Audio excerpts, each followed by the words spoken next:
ಬೆಂಗಳೂರಿನಲ್ಲಿ ಒಳ ಮೀಸಲಾತಿ ಸಮೀಕ್ಷೆ ಇನ್ನೂ ಮುಗಿದಿಲ್ಲ.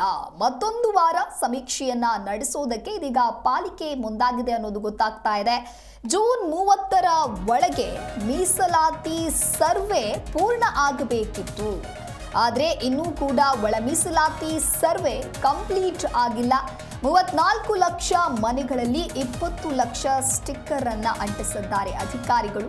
1,70,00,000 ಅಧಿಕ ಹಣವನ್ನ ಖರ್ಚು ಮಾಡ್ತಾ ಇದೆ ಪಾಲಿಕೆ ಒಳ ಮೀಸಲಾತಿ ಸಮೀಕ್ಷೆಗಾಗಿ. ಇನ್ನು 14 ಲಕ್ಷ ಮನೆ ಬಾಕಿ ಇರುವಂಥದ್ದು. ಒಂದು ಮನೆಗೆ ಸ್ಟಿಕ್ಕರ್ ಅಂಟಿಸಿದ್ರೆ ₹5 ನೀಡಲಾಗತ್ತೆ. 1,90,000ಕ್ಕೂ ಅಧಿಕ ಎಸ್ಸಿ ಮನೆಗಳಿವೆ. 32 ಲಕ್ಷಕ್ಕೂ ಅಧಿಕ ನಾನಾ ಎಸ್ಸಿ ಮನೆಗಳು ಇದೆ ಅಂತ ಹೇಳಲಾಗ್ತಾ ಇದೆ. ಇತ್ತ ಅಧಿಕಾರಿಗಳು ಮನೆಯ ಮಾಲೀಕರ ಮೇಲೆಯೂ ಕೂಡ ದಾದಾಗಿರಿಯನ್ನ ತೋರಿದ್ರು. ಅಧಿಕಾರಿಗಳು ದಾದಾಗಿರಿಯನ್ನ ಇದೇ ರೀತಿಯಾಗಿ ನಡೆಸಿದ್ರೆ ಸಸ್ಪೆಂಡ್ ಮಾಡ್ತೇವೆ ಅನ್ನೋದಾಗಿಯೂ ಕೂಡ ಎಚ್ಚರಿಕೆಯನ್ನ ನೀಡಲಾಗಿತ್ತು. ಒಟ್ಟಾರೆಯಾಗಿ ಬೆಂಗಳೂರಿನಲ್ಲಿ ಒಳ ಮೀಸಲಾತಿ ಸಮೀಕ್ಷೆ ಅನ್ನೋದು ಇನ್ನೂ ಕೂಡ ಪೂರ್ಣವಾಗಿಲ್ಲ. ಮತ್ತೊಂದು ವಾರವನ್ನ ಸಮೀಕ್ಷೆಯನ್ನ ನಡೆಸೋದಕ್ಕೆ ಇದೀಗ ಪಾಲಿಕೆ ಮುಂದಾಗಿದೆ. ಜೂನ್ 30ರ ಒಳಗಡೆನೆ ಮೀಸಲಾತಿ ಸರ್ವೆ ಪೂರ್ಣ ಆಗಬೇಕಿತ್ತು. ಆದರೆ ಇನ್ನೂ ಕೂಡ ಒಳ ಮೀಸಲಾತಿ ಸರ್ವೆ ಕಂಪ್ಲೀಟ್ ಆಗಿಲ್ಲ ಅನ್ನೋದಾಗಿ ಮಾಹಿತಿ ಲಭ್ಯವಾಗಿದೆ. ಈ ಕುರಿತಂತೆ ಮತ್ತಷ್ಟು ಮಾಹಿತಿಯನ್ನ ನೀಡಲಿದ್ದಾರೆ ನಮ್ಮ ಪ್ರತಿನಿಧಿ ಭವ್ಯ ದೂರವಾಣಿ ಸಂಪರ್ಕದಲ್ಲಿ. ಭವ್ಯ, ಇನ್ನು ಒಳ ಮೀಸಲಾತಿ ಸಮೀಕ್ಷೆ ಇನ್ನೂ ಕೂಡ ಪೂರ್ಣಗೊಂಡಿಲ್ಲ. ಮತ್ತೊಂದು ವಾರ ಸಮೀಕ್ಷೆಯನ್ನ ನಡೆಸೋದಕ್ಕೆ ಪಾಲಿಕೆ ಮುಂದಾಗಿದೆ.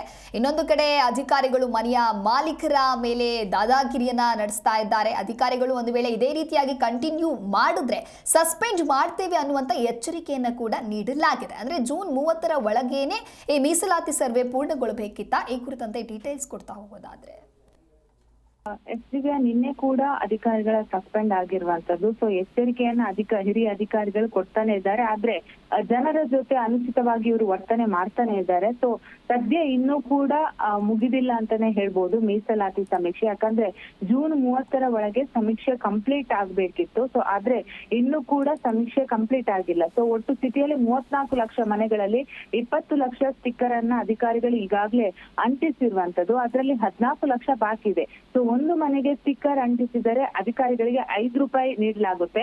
ಸೊ 1,90,000 ಅಧಿಕ ಎಸ್ಸಿ ಮನೆಗಳಿರುವಂತದ್ದು.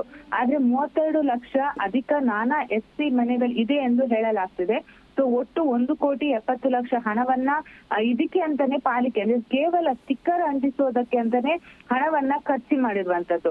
ಅಷ್ಟು ಮಾತ್ರವಲ್ಲದೆ ಯಾಕೆ ಸ್ಟಿಕ್ಕರ್ ಅನ್ನ ಅಂಟಿಸ್ತಿದ್ದೀರಾ, ಯಾವುದೇ ರೀತಿಯಾದಂತಹ ಮಾಹಿತಿಯನ್ನ ಯಾಕೆ ಪಡಿತಾ ಇಲ್ಲ ಅನ್ನೋ ಪ್ರಶ್ನೆಯನ್ನ ಮನೆಯವರು ಕೇಳಿದ್ರೆ ಅವರ ಮೇಲೆ ಎಚ್ಚರಿಕೆಯನ್ನ ಕೊಡುವಂತಹ ಕೆಲಸ, ಅಂದ್ರೆ ನಿಮ್ಮ ಮನೆಯ ಕರೆಂಟ್ ಅನ್ನ ಕಟ್ ಮಾಡ್ತೀವಿ, ನೀರು ಬರದ ಹಾಗೆ ನೋಡ್ಕೋತೀವಿ ಅನ್ನೋ ರೀತಿಯಲ್ಲಿ ದರ್ಪವನ್ನ ಕೂಡ ತೋರಿಸ್ತಾ ಇರುವಂತಹ ಘಟನೆ ಕೂಡ ನಿನ್ನೆ ಕೂಡ ನಡೆದಿರುವಂತದ್ದು. ಆದ್ರೆ ಪಾಲಿಕೆ ಹಿರಿಯ ಅಧಿಕಾರಿಗಳು ಆ ರೀತಿಯಾಗಿ ವರ್ತನೆ ಮಾಡಿದ್ರೆ ಅಂತವರ ಮೇಲೆ ಸೂಕ್ತ ಕ್ರಮವನ್ನ ಕೈಗೊಳ್ತೀವಿ ಅನ್ನೋ ಎಚ್ಚರಿಕೆಯನ್ನು ನೀಡಿದ್ದಾರೆ. ಆದ್ರೆ ಕೇವಲ ಸ್ಟಿಕ್ಕರ್ ಅಂಟಿಸೋದಕ್ಕೆ ಪಾಲಿಕೆ ಒಟ್ಟು ₹3,60,00,000 ಹಣವನ್ನ ಕೂಡ ಖರ್ಚು ಮಾಡಿರುವಂತದ್ದು.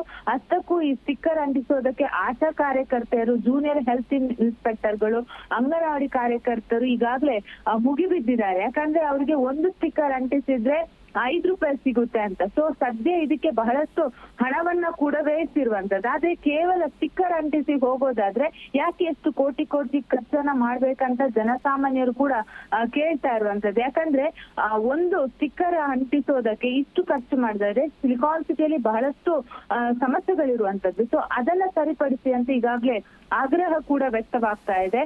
ಸೊ ಸದ್ಯ ಇದ್ರ ಬಗ್ಗೆ ಯಾವುದೇ ರೀತಿಯಾದಂತಹ ಉತ್ತರವನ್ನ ಹಿರಿಯ ಅಧಿಕಾರಿಗಳು ನೀಡ್ತಾ ಇಲ್ಲ. ಸೊ ಒಂದು ಸ್ಟಿಕ್ಕರ್ಗೆ ₹2 ಆಗುತ್ತೆ. ಸೊ ಅದಕ್ಕೆ 35 ಲಕ್ಷ ಅಂದ್ರೆ ಒಟ್ಟು 70 ಲಕ್ಷ ಕೇವಲ ಸ್ಟಿಕ್ಕರ್ಗೆ ಅಂತಾನೆ ಇಡ್ತಾ ಇದ್ದಾರೆ. ಸೊ ಅದಕ್ಕೆ ಸೇವಾ ಶುಲ್ಕ 3.50 ಲಕ್ಷ ಇರುವಂತದ್ದು. ಹಾಗೇನೆ GST 13.33 ಅಂದ್ರೆ ಒಂದು ಸ್ಟಿಕ್ಕರ್ಗೆ ₹2.47 ಪ್ಲಸ್ ಅದರ ಜೊತೆಗೆ ಯಾರು ಅಂಟಿಸ್ತಾರೆ ಅವ್ರಿಗೆ ₹5. ಸೊ ಇಲ್ಲಿ ಹಣ ಪೋಲಾಗ್ತಿದೆ ಅಂತಾನೆ ಹೇಳ್ಬೋದು. ಸರಿಯಾದ ರೀತಿ ಸಮೀಕ್ಷೆ ಅಂತೂ ಮಾಡ್ತಾ ಇಲ್ಲ. ಯಾರು ಯಾವ ಮನೆಯಲ್ಲಿ ಎಸ್ಸಿಗಳಿದ್ದಾರೆ ಅಂತ ಕೂಡ ಇವರು ಚೆಕ್ ಮಾಡ್ತಾ ಇಲ್ಲ. ಅಷ್ಟು ಮಾತ್ರವಲ್ಲದೆ ಅನಧಿಕೃತವಾಗಿ ಕಟ್ಟಡ ಆಗಿರ್ಬೋದು, ಖಾಲಿ ಬಿದ್ದಂತಹ ಕಟ್ಟಡ ಆಗಿರ್ಬೋದು, ಅದಕ್ಕೆ ಕೂಡ ಸ್ಟಿಕ್ಕರ್ ಅಂಟಿಸುವಂತ ಕೆಲಸ ಮಾಡ್ತಾ ಇದ್ದಾರೆ. ಯಾಕಂದ್ರೆ ನಾವು ಇಷ್ಟು ಸ್ಟಿಕ್ಕರ್ ಅಂಟಿಸಿದ್ದೀವಿ ಅನ್ನೋ ತೋರ್ಸೋದಕ್ಕೋಸ್ಕರ BBMP ಸಿಬ್ಬಂದಿಗಳು ಈ ರೀತಿ ಮಾಡ್ತಾ ಇದ್ದಾರೆ. ಇನ್ನಾದ್ರೂ ಇದಕ್ಕೆ ಕಡಿವಾಣ ಹಾಕ್ಲೇಬೇಕು. ಯಾಕಂದ್ರೆ ಈಗಾಗಲೇ ಡೆಡ್ ಲೈನ್ ಮುಗಿದಿದೆ, ಆದ್ರೂ ಕೂಡ ಇನ್ನೂ ಕೂಡ ಬಾಕಿ ಇದೆ ಅನ್ನೋ ಉತ್ತರ ಮಾತ್ರ ಕೇಳಿ ಬರ್ತಾ ಇದೆ. ಸೊ ಇನ್ನಾದ್ರೂ ಹಿರಿಯ ಅಧಿಕಾರಿಗಳು ಸೂಕ್ತ ಕ್ರಮ ಕೈಗೊಳ್ತಾರ ಅನ್ನೋ ಪ್ರಶ್ನೆ ಕೂಡ ಇಲ್ಲಿ ಎದ್ದಿರುವಂತದ್ದು ದಿವ್ಯಾ. ಓಕೆ, ಥ್ಯಾಂಕ್ ಯು ಭವ್ಯ ನಿಮ್ಮೆಲ್ಲ ಮಾಹಿತಿಗಾಗಿ.